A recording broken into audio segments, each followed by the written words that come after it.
are these people? I'm Peter Garachi. I'm Alex Bashera. They started a podcast. Why don't you call it Kill You Last? Yeah. To honor 80s action movies. He just put on brand new army pants in the heat. There will be action. He is in the middle of a field, surrounded. More action. Totally exposed, and he doesn't get hit once. Tension. You had, like, Peter, I gotta ask you, you stop hitting the table. This is the movie that really is the template for the 80s action movie. Peter Garachi. Alex Bashera. They will kill you last. Podcast. Hey. All right, this is Kill You Last. I'm Peter Garachi. You don't have to do it like that. The intro does it for us. Oh, that's right. I mean, we could. I'm Alex Bashera. Whatever. I don't know how any of this works. What's up, I don't man? care. Yeah. Good, man. I'm doing good. I got laid off. Did we talk about that on the podcast yet? No, we haven't because we haven't done an episode in a little while. Yeah, I got laid off. But since we've recorded an episode, I was laid off and found a new job in the same 3-week period. So that's good. That's dope, man. Good for you. I'm in the middle of 3 different jobs that are not paying me any money. I got. What are you? Why? Because that's just the way. It's funny. That's not the way, though. I put something on. I put something on Facebook about. Because one of my dream jobs is host of Jeopardy. Alex Trebek, rest in peace. Yeah. And I actually wanted him to live for like 5 more years. 1, because I don't want him to die, but 2, because also I'm just not ready to be the host of Jeopardy. But I feel like in 5 years I might get there.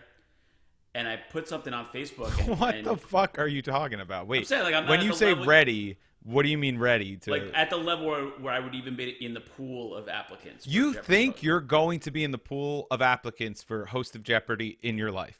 Yes, that's. I wish I had your brain, man. I'm crazy, you live in a fantasy reality. You gotta see it before it happens.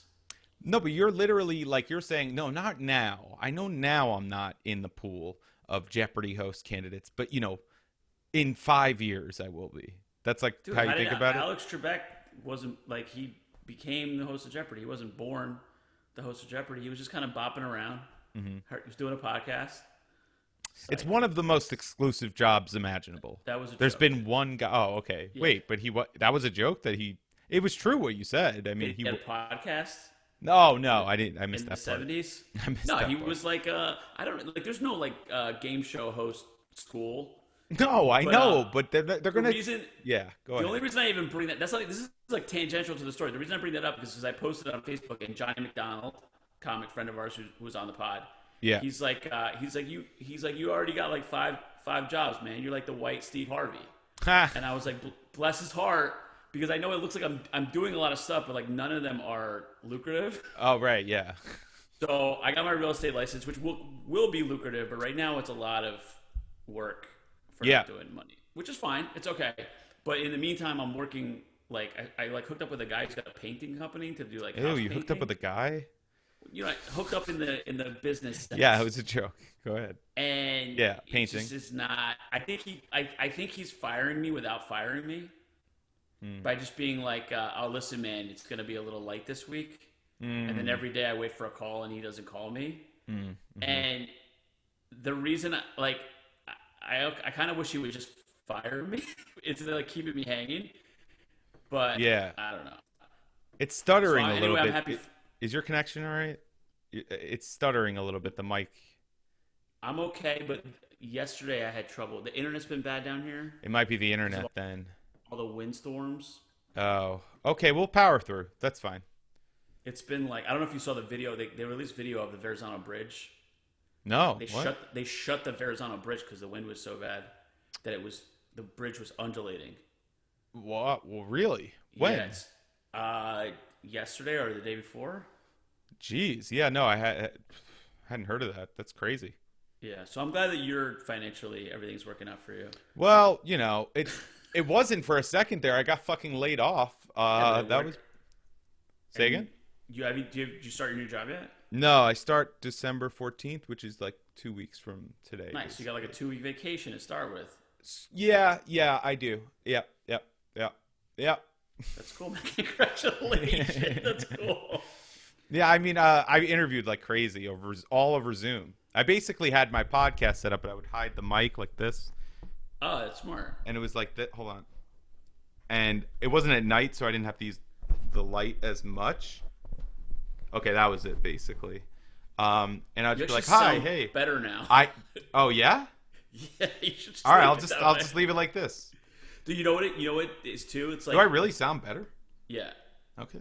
You probably your setup like is better than all these other people who are applying for jobs. Oh yeah. I think it gave me an advantage. One of my favorite Josh Brolin auditioned for No Country for Old Men, and he'd been kicking around Hollywood for a long time, but that's the movie that really like broke his like adult career.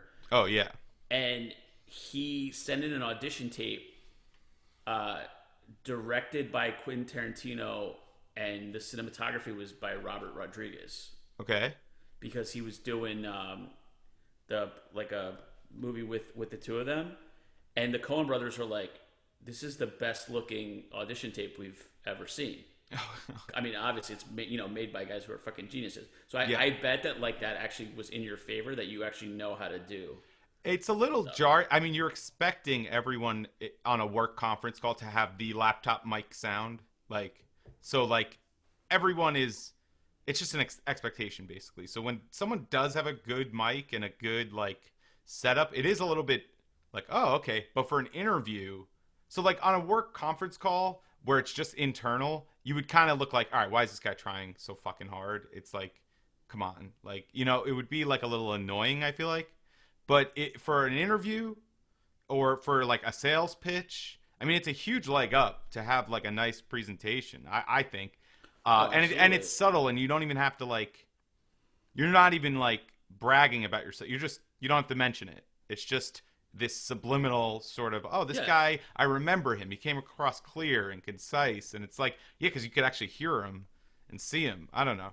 Yeah, no, absolutely. I think that's absolutely true. It's so funny how many like celebrities now are doing stuff online, and they're looking down at a fucking laptop camera. Yeah, like, exactly. It's on the floor, and they're looking down. It's so funny. I mean, celebrities have been they've taken it on the chin more than anyone, harder than anyone, any group of people in the past 9 months. Well, most of them are unessential. Absolutely, they're the least essential people. That is they're true. Ones that they just completely disappeared and nobody noticed. I don't think. And they're on average, they're very like dumb, vapid people, like stupid and well, I'm just saying they skew dumb. Yeah, they skew dumb. Whereas like maybe comedians skew cynical. Not all of them, of course, but most comedians you would think of as cynical people, or I don't know. It's just the thing. Yeah. Yeah. And they're not self-starters, a lot of them. They need like their agents and their managers and their diet and exercise people, their makeup people. Like it's all a show. Yeah, and after a while, even if you don't start that way, like you get used to that lifestyle, and it's hard to go backwards. That's why I will say this. I think as much as maybe as easy as it is to make fun of YouTubers and streamers, I think that's the future, and I also think it's like a lot harder to start a career. Oh, they're doing their own shit. Yeah, making your own shit. You're your own person. Like generally, someone who's doing their own show on the internet, at least until they get famous, they don't have anyone helping them. It's basically just them, and it's to build an audience that way, it's so much more real, because if you know Renee Zellweger from 4 movies, you might not like love Renee Zellweger. You might just think, she's a fine actress, whatever. But if you like speak to your audience once a week or once a day even, and hang out with them on stream or whatever, like they're going to be like super devoted fans to you. Like you're going to have a relationship with them. So it's a huge, that's why podcasters are, their audiences, not only are they big, but they're also engaged. Like there's people that want to talk to them. And I feel like the old model of celebrity of like actress, actor, that type of thing is just you're unobtainable, you're unreachable, and it's the past. It's a very old model. It's very dumb now to not engage with your fans. Yeah. These ones that like don't want to like. It's hard though. It's hard to do it in an authentic way. To like imagine if you're Matthew McConaughey and you want to like authentically reach out to your fans. I mean, my advice would be go be a guest on other people's popular engaged podcasts, which is what he's doing right now. That's smart. The stupid thing is creating your own Instagram account and going, "Hey, I'm Matthew McConaughey, and I just want to tell you what's up." You know, like that's like God, like stop, like. But he seems like a. He's like a Texas, like kind of like a little bit weird, a little bit nuts, but like a cool guy. No, he seems cool, yeah. And it's coming, like he's been doing podcasts because I think he wrote a book. Yep. And that's been coming through. That's smart. That's smart that he's, not only is he selling a book, like good for him, but it's also like that'll win people over to the person, Yeah. No, because that's what people want to have, like a personal relationship with these people. It's crazy. Yeah. Well, that's what it is. That's what it's always been. That's what Beatlemania was, and but then it was like that you couldn't, right? But you couldn't. You still can't. You still can't actually have a relationship with your favorite YouTuber, like especially if he's just like they're not a real person still. Yeah, like if he has 20 million followers, like what do you think he's gonna know you? Like no, but it feels like that, and. To their credit, I think again it's easy to make fun of these people, but if you really like look at it, they put a lot of work into like building that sort of devotion, and that sort of audience. Like so it's just like the whole thing is that it's not like that they're acting in movies. The whole thing is like talking to their people listening. I will have a personal relationship with every one of my fans now until I get host of Jeopardy, and that's when I have to cut it off. Okay. Once I get Jeopardy, it's like I'm going to be too busy for. What are the odds in your mind that you all right, I don't even want to say the odds that you get Jeopardy. The odds that it's even a possibility in 5-10 years. I have I like host of Jeopardy. Yep. As a career destination. I like talk show host in a vein of like Charlie Rose, but a little bit of the Dean Martin show too. So like smart, but like. But what show does it exist? Like is no. The show... Well, I mean like a kind of a blend of like it would be my interview show, but it would be like a blend of. So your own show on network television? Yeah, like a more cerebral, but still kind of funny and fun. Yeah. Show. So what do you mean? Like I'm asking you like what do you think the odds are? But you're just talking about. I mean that's where I'm. Odds I don't know, but I'm like working towards that and or movies, like directing movies. Directing movies is, you want to hear something? I think directing movies, like blockbuster $100 million movies, is far more obtainable for you than either of those two things. Jeopardy specifically is probably difficult, but like game show host, I think I could do game show host. Okay. Well, that is a huge. I was almost on. Like I was really close to getting on a bunch of game shows. But just as a contestant? Yeah, I passed the Who Wants to Be a Millionaire test twice. Didn't I say that story on here? I've never heard this. I failed the personality portion of the test because I admitted to stealing. What? I swear I told that story on here. No, we've never heard it. I've never heard it. I did ABC Studios is like right by Lincoln Center in New York. So I signed up online to like audition. So I went in there and they do a test and I passed the test, but they put you in like a general pool. So the chances of you even getting called, even if you pass a test, you're just kind of in a pool of people. Yeah. And they're like, hey, you're in our thing now because you passed the test, but we don't know what we're doing. But by the way, like, are you a movie buff? And I was like, yeah, movies are my thing. They're like, well, next week we're doing auditions for movie week. And if you pass that test, you're almost certain to be on because we're filming it like one block for 1 week. It's guaranteed to happen. I was like, that's awesome. So I go in again and I take the test again, and I was actually mad at how easy the test was. I was like, this is like, it was just like I wanted it to be more challenging, the movie test. So I fucking crushed the test, and then I go in and they want to see how you're going to be on camera. Yeah. So you meet with a producer and they interview you. But they give you like a couple like topics of conversation. So they asked if you are into anything else movie related, like memorabilia, or do you like fucking do Star Wars conventions, whatever it is. And I was like, oh well, actually I have a bunch of like classic movie posters, but I have the foreign version of the movie poster. Yeah. And she's like, well, what is your favorite one? And I said, actually, I was backpacking through Europe, when I was young, and I was in this like bar in Belgrade, Serbia, and they had a Steve McQueen poster on the wall, but it was like all the like Serbian Cyrillic writing on it. It was so cool. And I was like, on my way out of the bar, I swiped it. And she goes, you swiped it? And I was like, oh no. Did you like backtrack? I just knew immediately that. She's like, all right, well, that's great. Thank you so much. And it was like a flyer. It was like so it wasn't like I didn't take like a frame thing off a wall. It was like something that somebody like they like, hey, can we hang this on the wall? Right. And it was like an old thing. But when I said swiped, she's thinking like ABC legal. Yeah, well, it's just like, why take the guy? Yes, all I had to say was like I saw a flyer. You just didn't have to add that at the end. You could have just ended it. And I totally like froze, and she's like, "Oh, well, great. So thanks so much," and it was fucking over. So, do you mind if I grab my sweatshirt real quick? Yeah, of course. If you want to just chat, I don't know, up to you. I could also take it out. I don't care. I'll be right back. Sorry. Hi guys. I've never done this all by myself.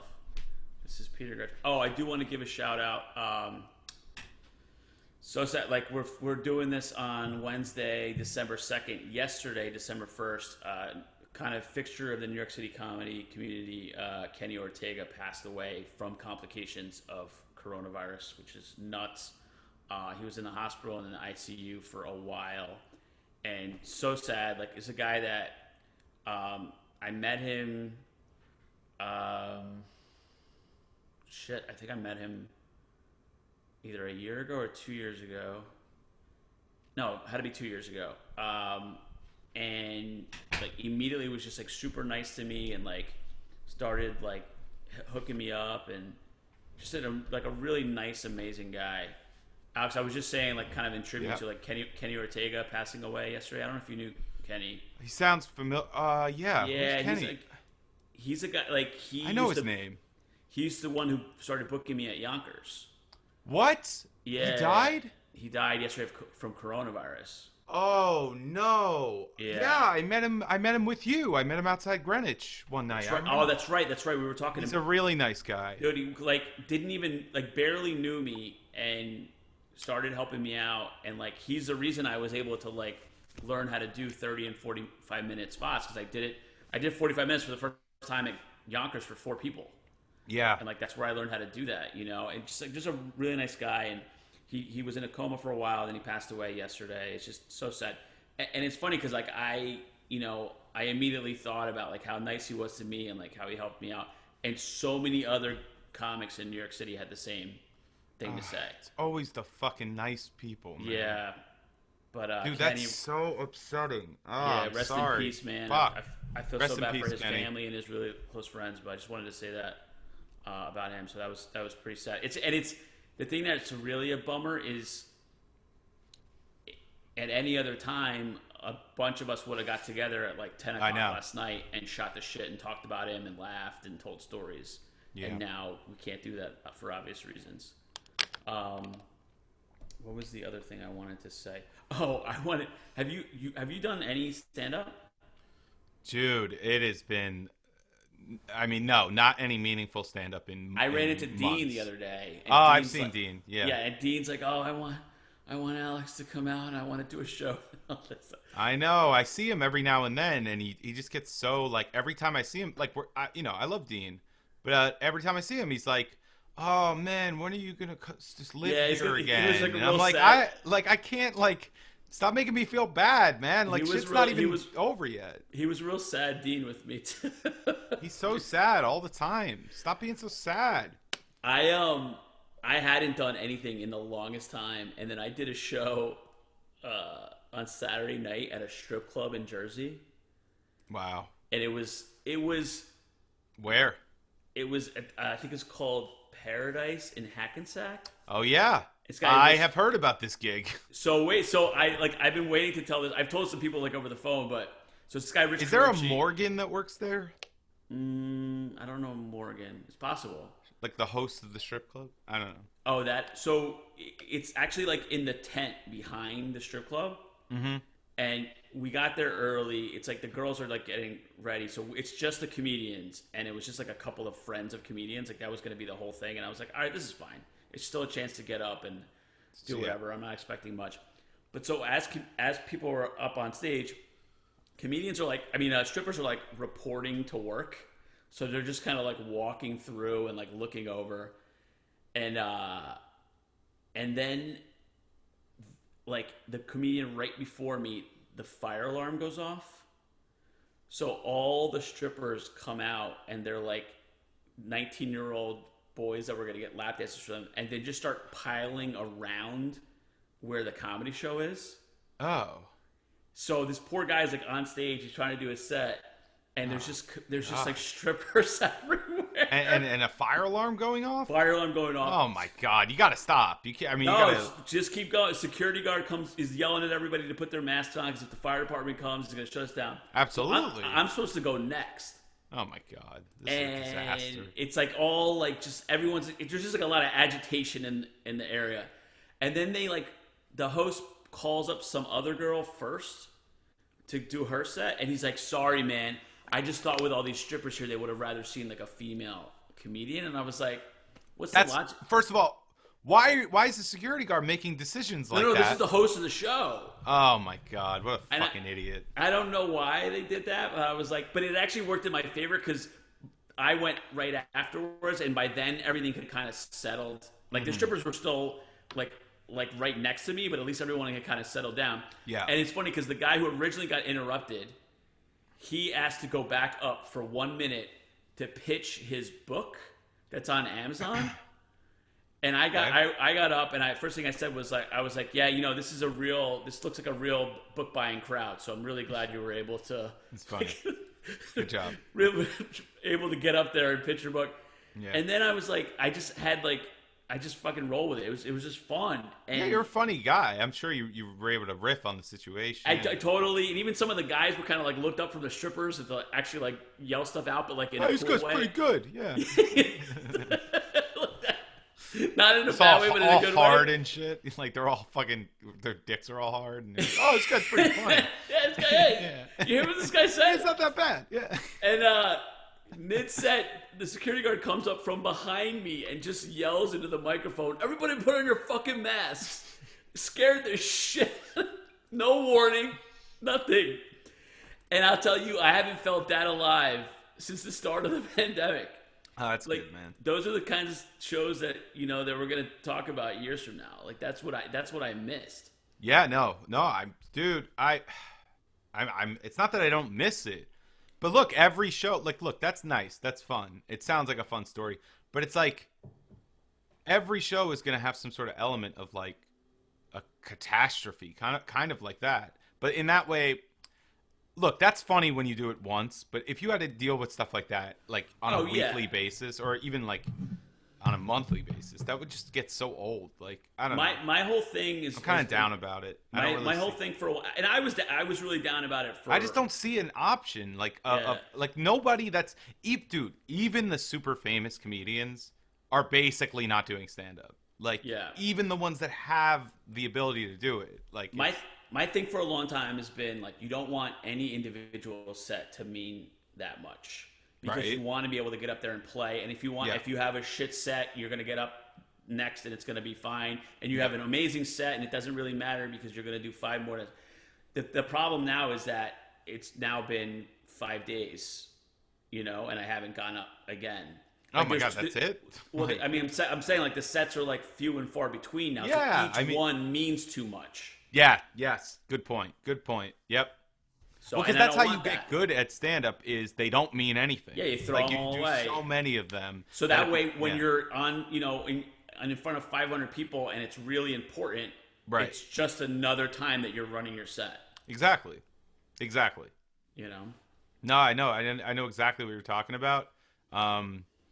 It's just completely different now. That's what it is. It's like not only is it the time between sets, but it's like the quality of the show, the amount of audience members, the social distancing, no one's drunk, all this, like it's just a completely, it's outside mostly. It's freezing. You know, like I could go on, but like it's so much different that for me, there's no reason to pay the premium of living in New York City.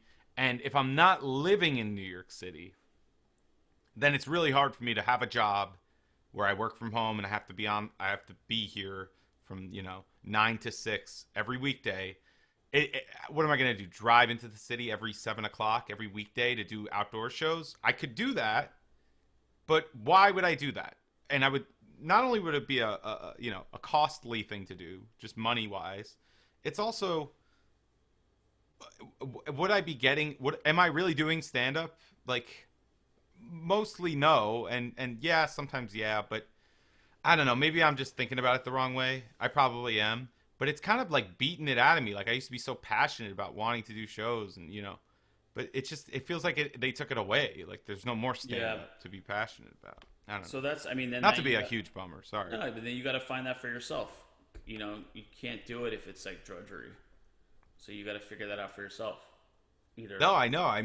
I'm fine with the way everything's going right now, like in my life. It's just I'm bummed that because I miss stand-up. Yeah. Like I would go back to it if it was here. I'm just bummed that it's not here, basically. Yeah. Yeah. No, it sucks. It sucks.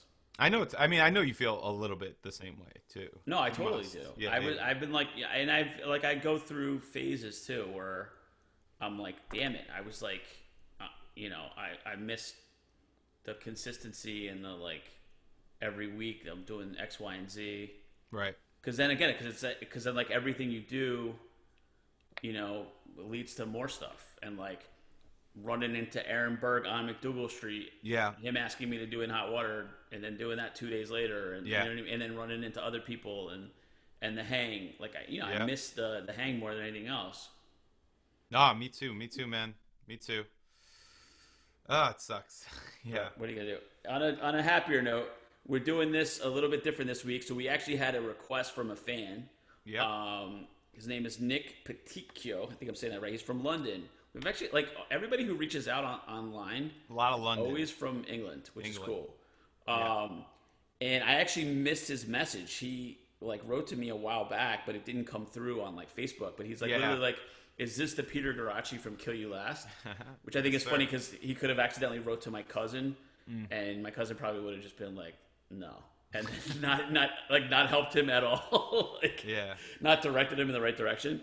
But so he clearly is a fan of the podcast and asked us to do a movie, which I actually never heard of before, called The Beast. Yeah, I'd never heard of this movie either. From 1988, and he's a huge fan of the movie, and asked us to do it, and was very cool about it. And I said, no, we would try to do it. So we talked about. I think going forward, I would definitely, want to encourage fans to write to us, especially through the Instagram account, like on the Kill You Last podcast Instagram account. Yeah. Like send us a message, tell us like movies that you want to see, and definitely leave. We could use more public displays of affection from our fans. True. You know what I mean? I think we get all these private messages. It's dude, but that's the same with me. Like with me personally too. Like, people will text me about something that I wrote on social media rather than engaging I think the website. It's our fan base and the people who like you we skew old, man. They're also embarrassed to admit in public what they like. Yeah, I guess, but it's also just like they're not 20-year-old girls that Honestly, if you're gonna skew old, like write me a letter. I'd actually prefer to get real mail. Well, but not even ancient people do that anymore. Zach, it's not true. Zach Petrovich wrote me a postcard, sent it from the Grand Canyon.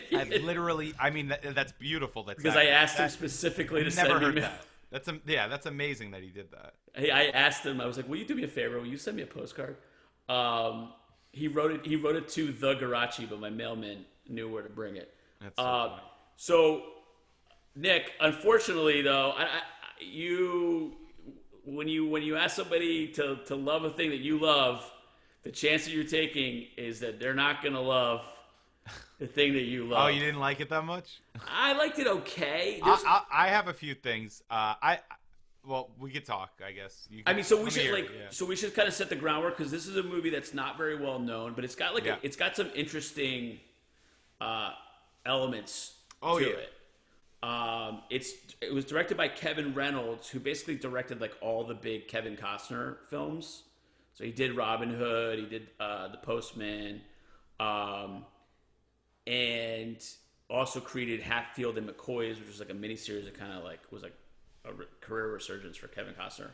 But and written by William Mastrosimone, which was really interesting to me. William Mastrosimone is a playwright, and he wrote one of my favorite plays is this thing called Extremities that was actually turned into a movie that is fucking brilliant, and that's something that everybody should see.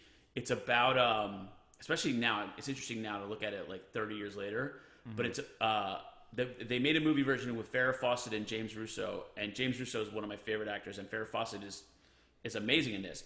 But she's alone in a house like in the middle of nowhere, and the guy breaks in to try to rape her and like kidnap her, and she turns the tables on him, and then her roommates come home, and she's got him, she's okay, she's got him like basically tied up, but he's so manipulative that he starts turning the roommates against her as the victim. It's really fucking brilliant.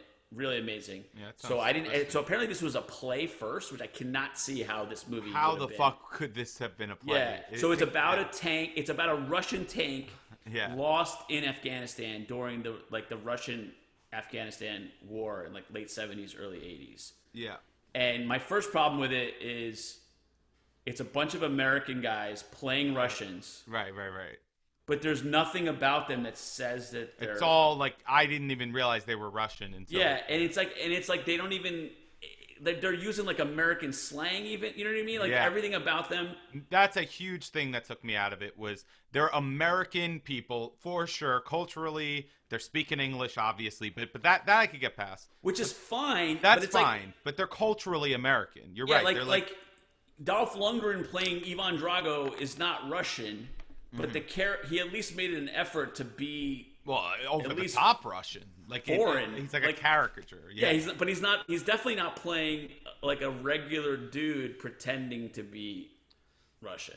So that took me out of it a little bit. But then the Russians are speaking English. Yeah. But the Afghanis are speaking Afghani. Right. So why whatever? I mean, I think their language is called Pashtun. I don't know exactly what their language is called, but I think it might be called Pashtun. Yeah, I honestly don't. So which is weird always too, like when they like the decisions movies make about.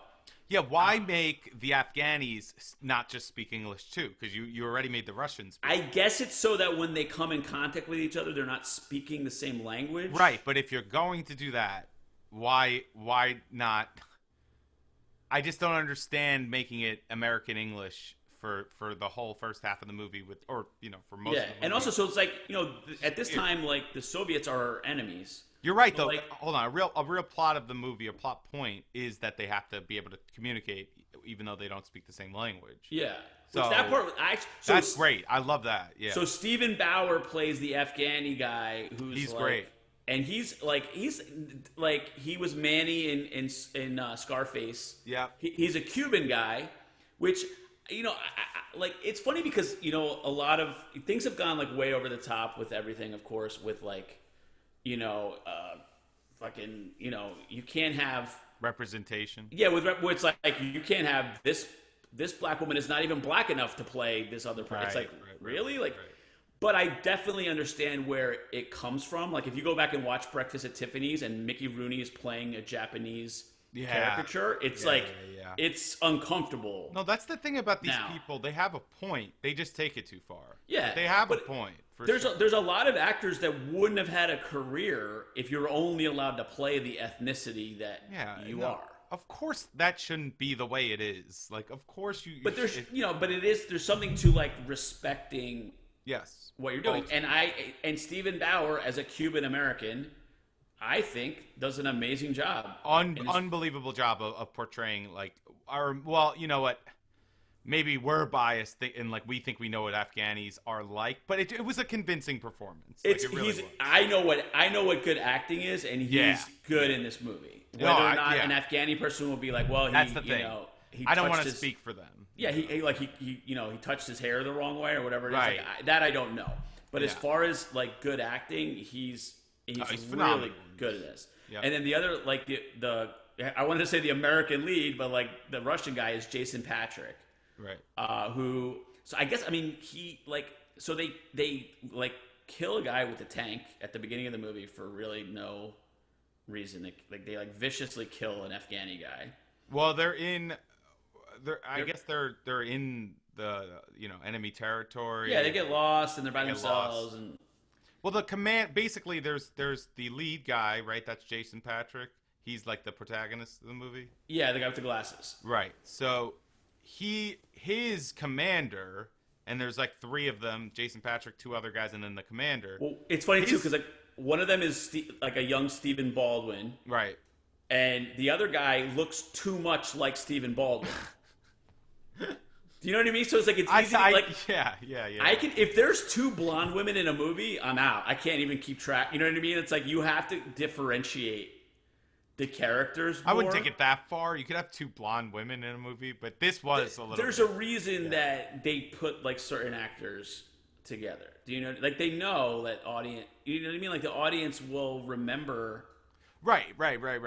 Yeah. So this is a very Rosencrantz and what is it? Rosencrantz and Guildenstern. Yeah. Yeah. This is a very like those 2 guys. Well, they're not. It's not Rosencrantz and Guildenstern because they're kind of like opposites, but they are both like. They come as a package deal in this movie. You don't really even see one without seeing the other. Which again would be a reason to kind of eliminate one of the characters. That's why just make one character. Yeah. No, there's something to it though. One guy's more sympathetic to him. The other guy is more like cutthroat but it should have been like more clearly defined. Like if you look at like this movie, I saw online. This movie was like compared to Apocalypse Now. If you watch Apocalypse Now, like when they're on the boat, like every character on that boat is completely different.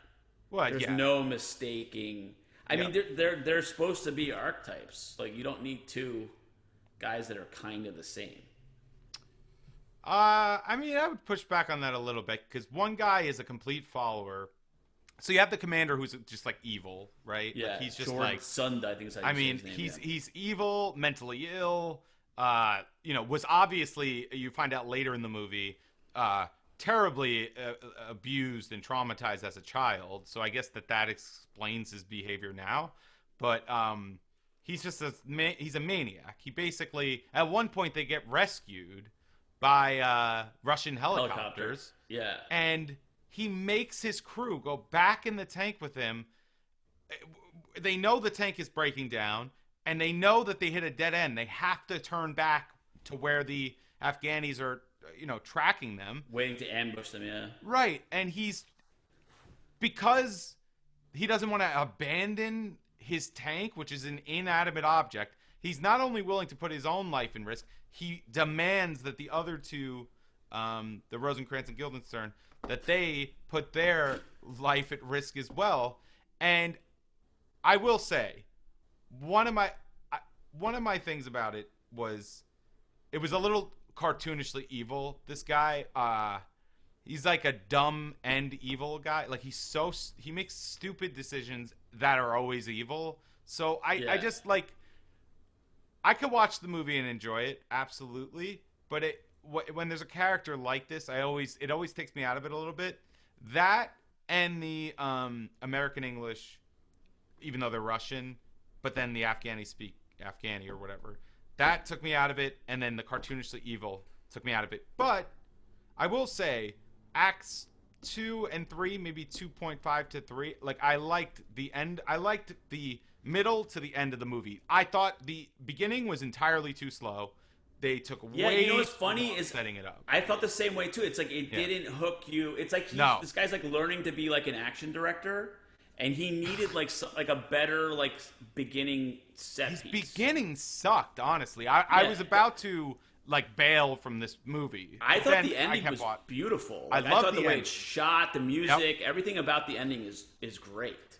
And even just this from when they kick him out, basically, even from when they kill the guy who the commander thinks is a traitor, from when they do that on, the movie's good.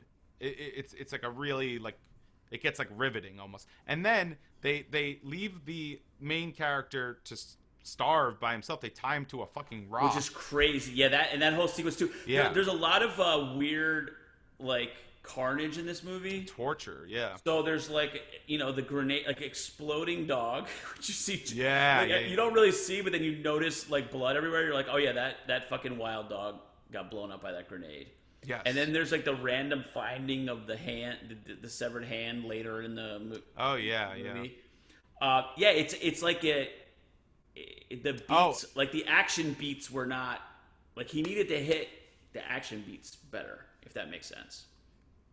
Like, yeah, it needed to get to the main part of the story, which was the action where there was a lot of, like, action or whatever. Like that, I feel like totally missed the mark and made me honestly bored. But I do think when the story got when the main character meets the Afghanis, that's when the story really gets going and it's good. Yeah. You want to watch it. You want to read the subtitles of the Afghanis because you want to see how they're reacting to the Russian. And it gets really I like that part of the movie to the end. So I will say I think that part's great, and I am surprised that it's not a more well-known movie because it's it's not a piece of shit movie. It's definitely got a budget. Like, let's say like I think part of it is that what do you think? Yeah, none of the people involved became big names in, like, action or warfare. Like, Jason Patric, like, had a moment, but then he kind of fizzled out.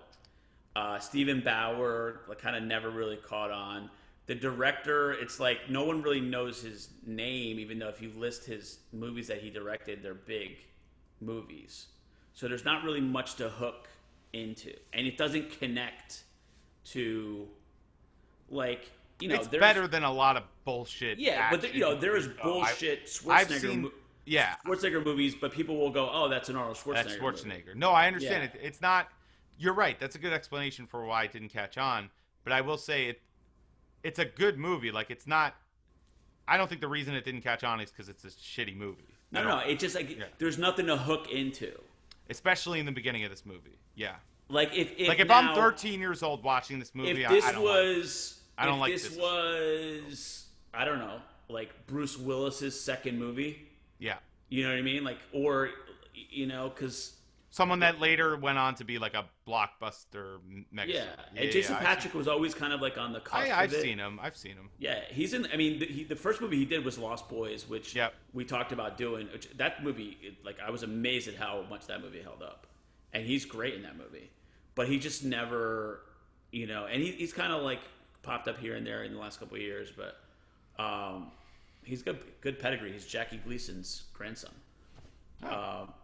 Which is a weird, like, bit of trivia. That is weird, yeah. But yeah, I feel like if this was somehow connected to something bigger, people would be like, they would seek it out more. I see what you're saying. I don't know, because I don't feel like there's a lot of movies. Dude, there's definitely movies from this era that I've never seen. Yeah. That I feel like I know because I saw the fucking commercial 100 times, or I remember just hearing it mentioned because so and so was in it. Mm-hmm. But this is just one of those that just kind of really got lost. Never even heard of this. Yeah, and it even says on their Wikipedia or something that it's like a not well-known movie. Like it's like in the description, like it's basically like in writing that it's not. No, it really isn't. Like it doesn't even have like an official rating anywhere. It's all of them are user ratings. It's kind of got some sort of cult following going on though, for sure. Because I did see like it has like 6,000 reviews on Rotten Tomatoes, but it has literally no critic reviews, which is weird. Oh, really?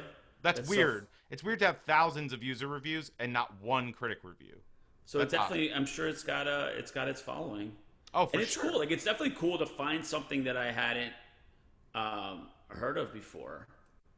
It's just, I don't know. I'm still thinking about like it's funny because I was like fighting with my girl the other day about. She thinks that I specifically don't like the TV shows that she likes. like that I've just decided to like not be into Ozark. Yeah. But I'm like, no, I give everything a shot, and I Right. either connect with it or I don't. And like, so when someone says, "Oh my God, this is like my favorite thing," and I want you to watch it, I'm always like, "Oh God, here we go," because there's no accounting. Right. You don't There's no ever accounting for like why if you you either ever get hooked or you don't. if you ever show someone a song, you have to show it to them by happenstance. It's just on and it's in your car. If you want them to like it, if you hype up the thing you like and you go, you're gonna love this. I really like. I love this. Like, look, and you start analyzing every part of it. It makes the person not like it. Like, I don't know. I found that in my life. Well, that's why like that time. was so fun. Like with meeting someone like Marcus, who was very nicely shouted us out on Twitter. Oh yeah. About Blue Collar is that Yeah. you meet somebody and then you like it turns out like they like the obscure thing that you like. Yes. You know what I mean? We were talking about Blue Collar, which is a movie that should not be as forgotten. As I know. That's weird that is. And but he also like loves a lot of stuff that I've never even heard of. Right. So, but I don't want to admit this, but I watched something that he like raved about, and I couldn't get into it at all. That's okay. I'm sure he'd be No, fine with that. it's just one of those things. But like he and I could talk about, raising Arizona for fucking 3 hours too. Yeah. you know? Just because you don't have to like all the same things as them. I mean, that's the great thing about movies and art in general is that what I don't like is when, you could have this taste if you want, but people that don't go and do their own like digging into the art form and just basically consume what they're told to consume, like that always rubs me the wrong way. Like people that only watch the Avengers and Star Wars and like that's their favorite stuff, and they just don't ever even entertain the idea of like seeing something else or like listening to music that is not presented to them. It always bothers me because it's like you're not like, because it's almost like, because I feel bad that they're not getting to experience like something that is like higher quality, but I don't know. Yeah, but they maybe can't get it, but it's also like it's cool when you discover. It's almost like when somebody like you discover a thing that they like that surprises you. Yes, It's like a secret.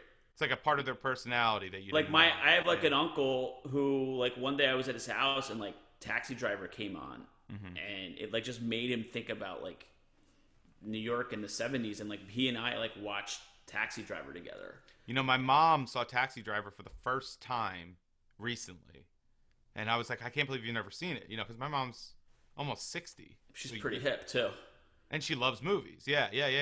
She was like, De Niro was great, but I don't think I remember her review being like, like kind of like that. But I was surprised. I have to confirm this with my mom too. She's probably gonna listen. It's also like the impact of something like that. Right. Well, you're watching when it now. When it came out, it was whatever. And also like now having 40 years of history with De Niro and with Scorsese and stuff like that. Right. Whereas like my mom called me and was like, Peter, we're watching Pulp Fiction and we don't get it. I'm like, just turn it off. I was like, where are you? She's like, oh, you just put a needle in her heart. I was like, just turn it off. It's only going to get worse. Yeah, that's not the worst part. I don't want to have to explain. What's funny is like, I almost like people are always like wanting, like throwing movies at me. Yeah. Because they want, you know what I mean? They're always like, oh, dude, I love this 80s, blah, blah, blah. And I always kind of feel bad because I feel like I'm never as enthusiastic about it. Right, because they're presenting it to you. And I also, like, I like stuff that I don't expect anyone else to like. Yeah. And I don't care that they don't like it. Yeah, and I'm earnest about it. I don't choose it because I think they don't like it. I genuinely enjoy it, but I don't expect any. And so there's this. It's so funny because there's this new show called it's called How To with John Wilson. It was just on HBO, and it's like a first-person like documentary series, and it's just like each episode has a theme, and the guy just like literally, just walks around New York City talking to people, and like he always ends up meeting somebody who leads him on like another tangent. And I had seen it a couple of episodes, and it was just like kind of beautiful and like this like weird quirky thing. and I told Joelle that I was like, I want you to watch this. I think you're gonna like it. Mm-hmm. And I leave the room because I get a phone call, and she's like, "Oh my God! Like, what did you make me watch?" And I was like, "What?" I was like, "It's such this like simple, like beautiful." She goes, "No, you're gonna rewatch what I watched." And so I missed like the last 15 minutes of the episode. Yeah. So he's like, I forget what the episode was about, but it's like he'll be like talking about architecture, and then he'll meet somebody on the streets of New York, and they have some crazy story, and then he goes to their apartment and they tell that, you know what I mean? It's just like one of these like meandering things. So somehow an episode that has nothing to do with this leads to him meeting people who are like against male circumcision. Like they feel like that circumcision is a violation of men's rights. Oh, wow. So then that leads to a doctor that actually restores foreskin.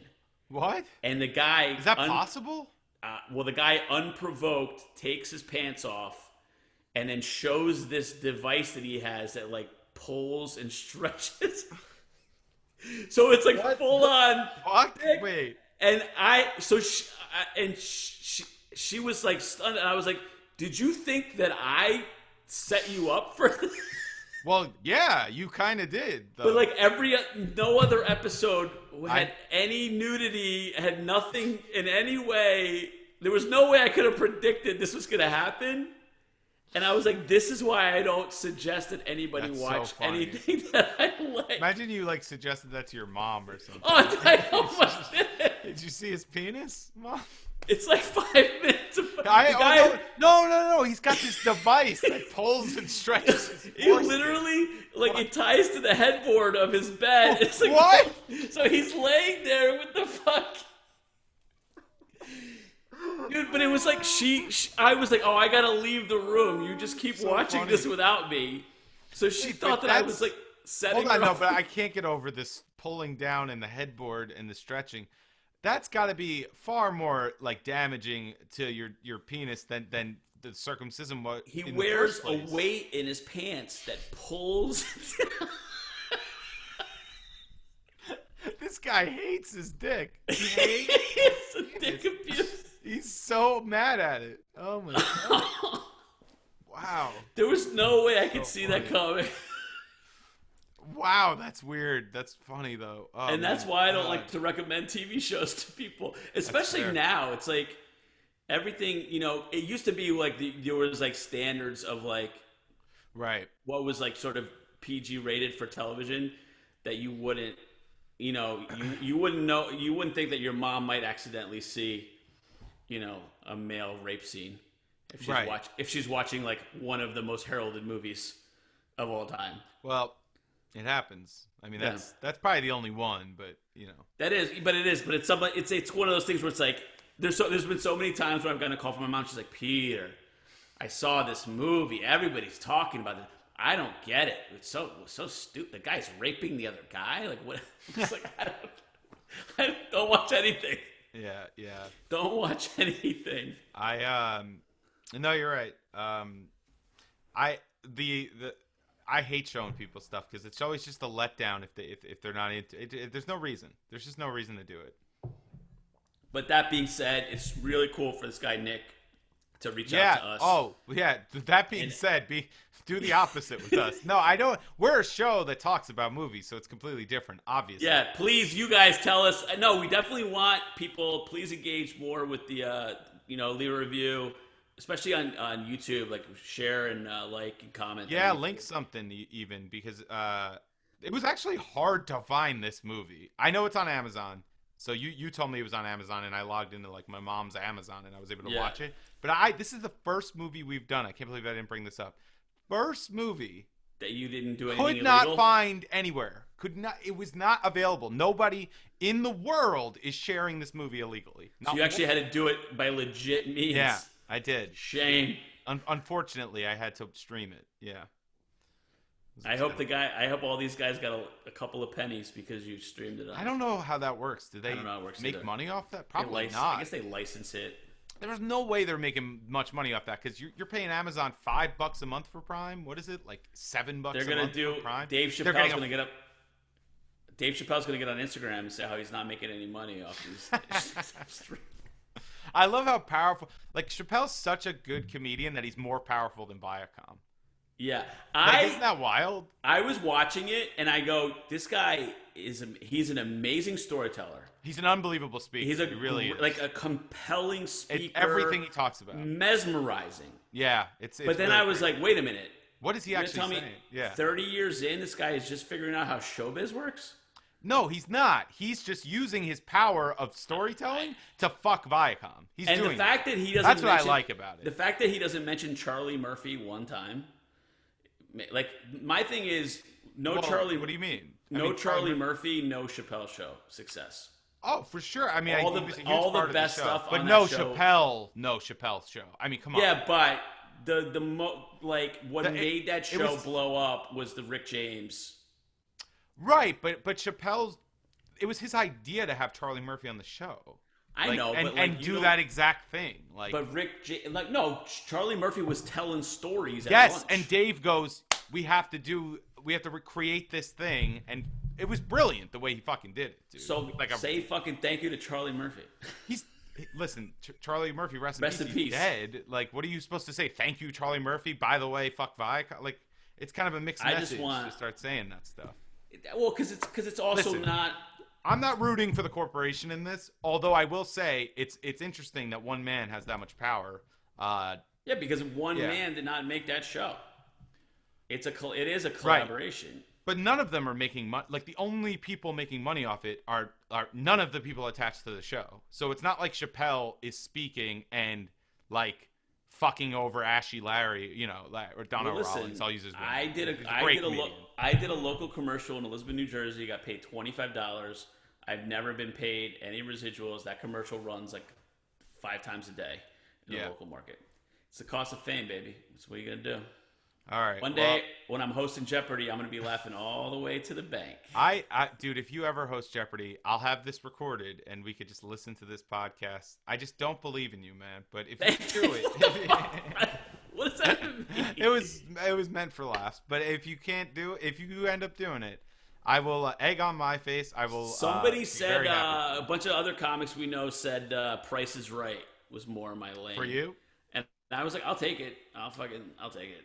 I think that's an insult. They meant it as an insult. Yeah, it's an insult. But I'll still take it. That's a good. I would take, dude. That's a great gig. Just anything like that, like just game show host is like. Dude, there's not. I don't know. They knock out like 10 in a day. I don't know what these young guys doing these outdoor mics think their career opportunities are for stand-up comedian. Game show host is like blows my mind the amount of time they're wasting doing that without jobs. Like, what are you? You're 35 and you've never worked a job. Like, game show host is like a peak. You should be so lucky to be fucking game show host. Yeah, of course. But so no shame, no harm, no shame in that. And rest in peace, Alex. I mean, Alex Trebek, what a fucking legend. What a legend. Dude, yeah. Don't watch regular television a lot anymore. But it's funny if I'm at my parents' house, chances are my parents we're a big Steve Harvey house. My parents watch. I feel like Family Feud must be on 4 times a night because I feel like every time I go to my parents' house, no matter what time it is, Family Feud is on. And we were always a Jeopardy Wheel of Fortune family. And when he initially announced that he had cancer, I remember. I was like, that is the power of like broadcast television, because that was like, in the first time in a long time, it felt like a cultural moment that the whole country would experience. Yeah. If that makes sense. No, yeah, like the Chappelle thing, if I ask my mom about Chappelle bitching about Comedy Central, she'd be like, what is Chappelle and what is Comedy Central? Sure. But, my grandfather who doesn't speak English knows who Alex Trebek is. Of course. Everyone probably. So I feel like the first time in a long time, it was actually in a sad way, that was like the beauty of like mass pop culture, is that everybody together was like, oh man, that's so sad about Alex Trebek. Yeah, he's like a Walter Cronkite figure. Like I wasn't Yeah. alive for that, but like it seemed like everyone knew who that was. So Yeah, it was it's when just, it was, it's from that era of when, a show that got 30 million viewers got canceled for bad ratings. Now a show that has 800,000 viewers is a hit. right. I don't know. Probably not. Well, no, I mean, but like some of the biggest. Maybe though. Actually, maybe 800,000 for a network show is probably pretty good.